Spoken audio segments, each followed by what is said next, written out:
le conte de Nyanchia et Baba. Il y a très longtemps, vivaient un homme et une femme qui avaient deux enfants, un garçon nommé Baba et une fille nommée Nyanchia. Un jour, leur père mourut. Après un certain temps, leur mère mourut aussi, laissant les enfants seuls. Comme ils n'avaient personne pour s'occuper d'eux, Baba et Nyanchia partirent vivre dans la forêt, survivant en chassant de petits animaux. Baba construisit un abri pour sa sœur à l'intérieur d'un rocher, et chaque jour, il partait chasser pendant que Nyanchia restait à l'abri. Chaque soir, à son retour, il chantait une chanson spéciale devant l'entrée. Nyanchia, la bien-aimée de Baba, ouvre la porte. Ma chère sœur, ouvre la porte. J'ai tué un petit oiseau, il est pour toi et moi. J'ai tué un petit lièvre, il est pour toi et moi. J'ai tué une petite antilope, elle est pour toi et moi. Le plus gros, nous le partagerons ensemble. Nyachayababa nyugururira mwana wa mama nyugururira nishakajeje nakawe nanjye nishagaturo nakawe nanjye nishagafundi nakawe nanjye akanini karimo tuzakagabana.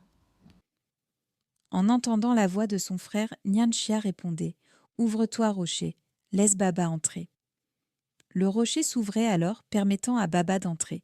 Ils préparaient leur repas et mangeaient ensemble. La hyène découvre leur secret. Un jour, une hyène qui rôdait aux alentours entendit Baba chanter pour entrer. Le lendemain, elle essaya d'imiter sa voix. Mais Nyanchia sentit que la voix était différente de celle de son frère et refusa d'ouvrir le rocher. La hyène tenta plusieurs fois, mais échoua. Finalement, après de nombreux essais, la hyène réussit à imiter parfaitement la voix de Baba. Un jour, elle vint et chanta exactement comme lui. Nyachayababa nyugururira mwana wa mama nyugururira nishakajeje nakawe nanjye nishagaturo nakawe nanjye nishagafundi nakawe nanjye akanini karimo tuzakagabana. Pensant qu'il s'agissait de son frère, Nyanchia dit « Ouvre-toi, rocher, laisse Baba entrer. » Le rocher s'ouvrit, et à sa grande horreur, elle vit la hyène entrer. Elle s'écria « Oh mon Dieu ! Grand-père, veux-tu que je fasse griller quelques graines pour toi ?» La hyène répondit « Nous allons plutôt te griller dans notre ventre. » Nyanchia tenta à nouveau « Grand-père, veux-tu que je fasse griller des graines de courge pour toi ?»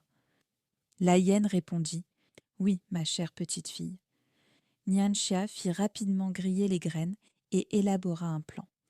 Elle dit à la hyène « La graine qui saute dehors est à toi, celle qui reste à l'intérieur est à moi, et celle qui monte sur le toit est à mon frère. » La hyène accepta. Dès que la première graine sauta dehors, Nyanchia s'écria « Regarde, celle qui est à toi est sortie. » La hyène courut après, et à cet instant, Nyanchia ordonna « Ferme-toi, rocher. » Le rocher se referma, emprisonnant la hyène dehors. La hyène revint. Ce soir-là, Baba revint comme d'habitude et chanta sa chanson. Mais Nyanchia resta silencieuse, craignant que ce soit encore la hyène. Baba l'appela à nouveau, et lorsqu'elle reconnut sa voix, elle ouvrit enfin le rocher pour le laisser entrer. Nyanchia raconta tout à Baba. Furieux, il jura de la protéger. Il resta éveillé 3 nuits, attendant que la hyène revienne, mais elle ne revint pas. Il pensa alors peut-être qu'elle a eu peur et qu'elle est partie pour de bon. Le 4e jour, Baba retourna chasser. Dès qu'il partit, la hyène revint. Cette fois, elle imita parfaitement la voix de Baba. Nyanchia, pensant qu'il s'agissait bien de son frère, dit à nouveau « Ouvre-toi, rocher, laisse Baba entrer. » Le rocher s'ouvrit et à son grand désarroi, la hyène entra. Nyanchia pensa pouvoir ruser encore une fois et demanda si elle pouvait griller des graines, mais cette fois, la hyène grogna. « Non, je ne veux pas de graines aujourd'hui. » Sans un mot de plus, elle la dévora. Baba se venge. Ce soir-là, Baba rentra chez lui et appela sa sœur. Nyachaya baba nyugururira, mwana wa mama nyugururira. Nishakajeje nakawe nanjye, nishagaturo nakawe nanjye, nishagafundi nakawe nanjye, akanini karimo tuzakagabana. Mais il n'y eut aucune réponse. Sentant que quelque chose n'allait pas, il dit « Ouvre-toi, rocher, laisse Baba entrer. » Lorsque le rocher s'ouvrit, il entra et alluma un feu. C'est alors qu'il vit la jambe de sa sœur suspendue au plafond du rocher. Du sang en gouttait. Réalisant que la hyène l'avait mangée, Baba fut rempli de rage et jura de se venger. Il traqua la hyène et une fois qu'il la trouva, il se prépara à l'attaquer. Mais la hyène, dans une tentative sournoise de retarder sa mort, dit « Avant de me tuer, coupe d'abord mon petit doigt et retire ta grand-mère que j'ai mangée. Puis coupe mon doigt droit et sors ton père que j'ai dévoré. Enfin, coupe mon pouce et retire ta sœur. » Baba fit ce qu'elle demanda et libéra ses proches. Mais une fois cela fait, il n'hésita pas une seconde. Il prit sa lance et tua la hyène. Il prit ensuite toutes les richesses de la hyène et rentra chez lui, satisfait d'avoir vengé sa sœur. Leçon morale du conte. Le lien entre frères et sœurs. Baba et Nyanchia avaient un amour profond l'un pour l'autre. Baba prenait soin de sa sœur, et lorsqu'elle fut en danger, il la vengea. Prudence et vigilance.